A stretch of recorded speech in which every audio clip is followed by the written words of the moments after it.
Guys, andito kami ngayon sa loob ng van kung saan luckily yung owner nito ay nagkukwento siya about the history of Thailand, which is syempre habang nagbabiyahe na entertain tayo at syempre dahil wala kaming alam about Thailand, at least may knowledge kami kasi vlogger kami pero wala kaming alam sa pinagsasabi namin. Ngayon makikinig kami sa kanya kasi there's a lot of things na alam talaga niya dito. For 14 years na nandito siya, bakit nandito siya at ano ang kwento ng Thailand. So ito na!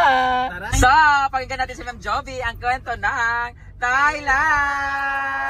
Hindi ko nahirapan sa pwesto, Ma'am. ทุกคนดิฉันชื่อติชโจวีนะคะako po si Jovi na currently po na nagtatrabaho as teacher and may sideline po ako na van rental dito sa Thailand.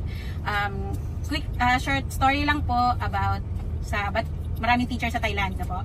Una po sa lahat, sa Thailand po, ang mga trabaho po ng teacher is 4 hours lang a day, maximum na po. Lalo na po pag government. 4 hours lang po, tapos lalo na po kung conversation teacher lang, wala po kaming masyadong paperwork. So, ang gagawin na po namin, magturo per hour, tapos lipat na per class. Maximum po ng isang teacher, 20 hours a week. So, yun lang po yun. Siyempre, obligasyon namin magbigay ng grades, pero hindi naman masyadong obligasyon na katulad ng teacher sa Pilipinas. Ngayon po, bakit po nagustuhan magstay dito for 14 years? No? Kung hindi niyo po na alam, kapag teacher ka po sa Bangkok, lalo na government, no work, no pay. So, kung 4 hours a day, 4 hours a day lang yung sahod mo, tapos kapag term break, wala. Pero po, ang kagandahan po kasi dito, bukod po sa magaan ng buhay namin mga teachers, is free po yung breakfast and lunch. Wow. No? So, hindi lang po sa bata, pati po sa mga teacher. Pero yung sahod po na 4 hours per day, kaya naman i-compensate yung gastusin mo for a month? Yes po. Kasi po, maliit lang ang gastusin cost sa of living. Sa totoong buhay, bakit ako mag-stay ng 14 years dito? Tapos edok naman ako, DepEd ako sa Pinas, hindi na ako nag-iba. Kasi po dito, konting trabaho, tapos maayos na sahod, tapos mura bilihin. Yun po. Sa ngayon, ang bigas ngayon, mga 75 baht lang, 5 kilos na. So, good to go na po tayo. 5 kilos na po 75, that will be like around 110 pesos. 5 kilos na po, yes. Pwede niyo po yung makita sa mga 7-Eleven, makita niyo po. No, tsaka hindi yung rice field. Nag-export kasi sila ng rice kasi sobrang rice field talaga yung negosyo. So, bukod po doon, ano pa ba? May gusto po ba kayong tanong? Yun, ang tanong namin is yung about sa Thailand. Okay, so ang Thailand po ay monarchy, kingdom po siya. Yung ikahari po ngayon ay ika-10 hari, pero bago pa lang po siya na nag-reign. Bago po siya, yung tatay niya is more than 50 years na hari. Yung pang-siyam? Yung pang-siyam po. Isa po siya sa pinakamabait na hari. Siya po ay bukod po sa engineer po siya at saka nag-build po siya ng project niya dito sa Thailand. Very loving po siyang hari. No? Paano po siya naging loving? Minake sure niya po na education ay libre. Sa katwiran po ng Thailand, kapag education libre, may libreng pagkain, agahan tanghalian, may libreng gatas, agahan tanghalian, tapos libre po mga gamit ng bata. Wala pong reason para hindi pumasok ang bata. At dito po sa Thailand, kapag may batang pakalat-kalat, pwedeng ipakulong ang magulang. Yes. Magulang ito siya. Yes. So, wala po kayong makikitang mga batang street children.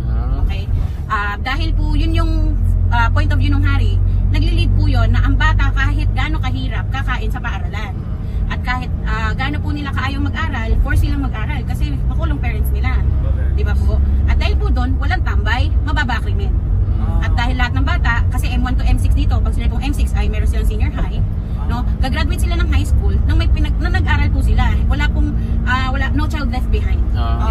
So nagre-result po yun na lesser crime. At saka, ang mga bata po dito, ayun, trivia ko pala. Ang mga bata dito, pag pinanganak, meron silang nakukuha na 600 to 800 baht per month sa government.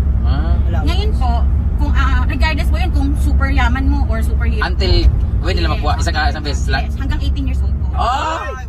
Yes. So, ang nangyayari po, pag ang parents mo may kaya, iniipon nila yun para sa anak. At yun ang, kung makikita niyo po sa Thailand, nagre-regalo sila ng mga cheque kuno, mga malalaking cheque. Pero sa kanila talaga yan? Apo, ayun po yung binibigay ng government. Binibigay po, sinesave po nila yun para sa mga anak nila. Ngayon, kung ang mahirap naman ng parents, mayroong assistance gaya government. 600 to 800 baht, sobrang mura lang po nun kasi ang mura po ng bilihin. So malaki talaga pag nasa-save. Makatulong po sa kanila yun. Kung ang isang bata, ang parents afford, hindi gastusin yung assistance from the government, so may ipon po yun para sa bata. Kaya po ang mga Thai mahilig magnegosyo. Kung makikita niyo po, tabi-tabi coffee shop, tabi-tabi ang mga lahat ng paninda, kasi lahat po talaga sila mahilig magnegosyo. Sa school po, tinitrain sila na magtinda ng ukay-ukay. Every Wednesday, sa mga government school, ang mga bata pwede maglatag, magtinda. So ang result po na pagtanda nila, hindi sila mahiya. Ang turo po kasi ng hari, maging self-sufficient. Na, number 1, huwag kang aasa sa iba. No? Isa po yun sa turo ng hari. Number 2 po, ayaw din po ng hari na makakabala ka sa iba. Kung kayo po ay makakapansin sa Thailand na magko-commute po kayo, makita niyo po mga Thai very tahimik, hindi po sila mahilig or makailang sa ibang tao. So, very, ano po sila, very Sensitive, mindful. and very demure. Po sila, no? Yun. Tapos, dahil po sa ganong ugali ng hari, naging love po talaga ang ikasyam na hari ng mga tao. At ganoon din naman po yung ikasampung hari. Dito po sa Thailand, kung habang nag-iikot po tayo, bawal po natin ituro ng finger ang mga pictures ng mga royal family. Okay. Okay. Lagi po pag-ganyan. Talaga? Pag-ganyan po, totoo po yan. Pwede nyo po yung ikahuli. Usually po, lalo na po nung araw, nung ikasyam na hari, pag ang mga foreigner ay nagsasalita ng KING at tuturo, nagiging suspicious yung mga Thai, tapos pwede ka na nilang dalhin sa sa police station. Kasi ang Thailand po ang may pinakamataas na less majestic law. Which is, ang ibig sabihin po nun is, bawal magsalita, i-trash talk ang kingdom, ang monarchy. So very po. Since nila naintindihan din nila makakuha yung kung anong punto pero pag mo. sinabi mong king, ganun, ay, maano sila. Alam nila yung word na KING. So, yun po. Kaya po, very suspicious sila, no? Pero ngayon, medyo bumaba na ng konti kasi modern yung hari ngayon. Hindi po tulad ng dati. Tapos, ano pa ba?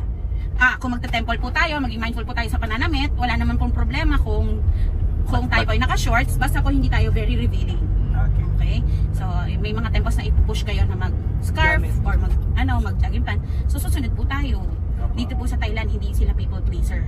Tayo ang susunod. Pero okay lang bakla na nakadress ka Oo naman, very. Pwede nga baklang nakaganyan teacher eh. Talaga. Walang problema po, cross-dresser dito. Basta pagpapasok ng temple, kailangan Opo, yung basta po proper. polite po. Kasi dahil the image of the Buddha. Yes. Yun lang po. Kasi po God po nila yun. Pero, question teacher, how's the food here? Ikaw sa pagkain? Actually po, ang food dito, hindi po kapareho sa atin na maalat, maasim, matamis. Dito po lagi, usual minimum po 4 tastes. No? Spicy, sour, sweet, salty. Combination po yun. Ang famous food po dito sa Thailand ay Tom Yum Kung. Sana po ma-appreciate nyo yun. Pwede nyo pong i-request na less spicy, pero hindi mangyayaring not spicy. Kasi spicy talaga. Kahit po asukal dito may sili. Yes, kung Bakit? Ayan ang tanong ko, bakit sila more on I sili? don't know, ang init-init nga dito eh. Sobrang init ng Thailand. Tapos sobrang hilig pa nila sa spicy. So, nung unang mga 6 months ko dito, syempre for the almoranas, pero ngayon sanay na. Sanay na. Kasi no choice, kasi free ang food. Kaming teacher, free yung food, kahit di natin sanay, pero kung lalabas ka sa karinderya, ganun din naman. So, At no least yung choice, free na. maano ka na, masasanay ka na. Sanay ka lang din. Kaysa itlog-itlog lagi. No? Correct. May tanong po ba kayo? Abaka, what's your question? May alam kang lalaki pwede i-booking dito. Marami. Cut nyo muna. Dahil dyan, palagpakan mo natin si Teacher Joey! Ang galing, diba? Ang galing ng trivia niya. Naka-rides ka na, tapos naka-ikot-ikot ka na at the same time, nagkaroon ka pa ng knowledge. Pupunta tayo ng Hong Kong, we want to live at Hong Kong, sa Hong Kong. Ngayon naman, nung nagkinig tayo kay Madam, parang ang sarap pamuhay dito. Oh, very informative si Madam. Actually, nandito na po ang parents ko. Dito na po namatay papa ko. Kinuha ko po lahat ng family ko dito. May anak ka na po? Wala pa po. Pero may asawa ka? Kakasal ko lang last Talaga? Wish namin magkaroon ka ng anak. 10 kamukha namin lahat. Pinoy siya or Thai? Half Thai po siya. Half Thai, half. Ano po siya, yung mama niya, Dawoenyo. Tapos yung papa po niya kasi nag-aral sa Pilipinas sa FEU, architect. Thailander. Doon na sila nag-meet po. So, pero sa Pinas po siya lumaki. Nagkataon lang nag-meet kami. Ay, nakit-nakit mo na siya dito. Sana all. Ang arte-arte mo. Alam mo pa yung salitang tampaling, ha? Ganun na nga. Salamat po, Teacher Joby. Okay, salamat. Oh my God, very informative siya. Yeah, thank you. Huwag ka na umalis.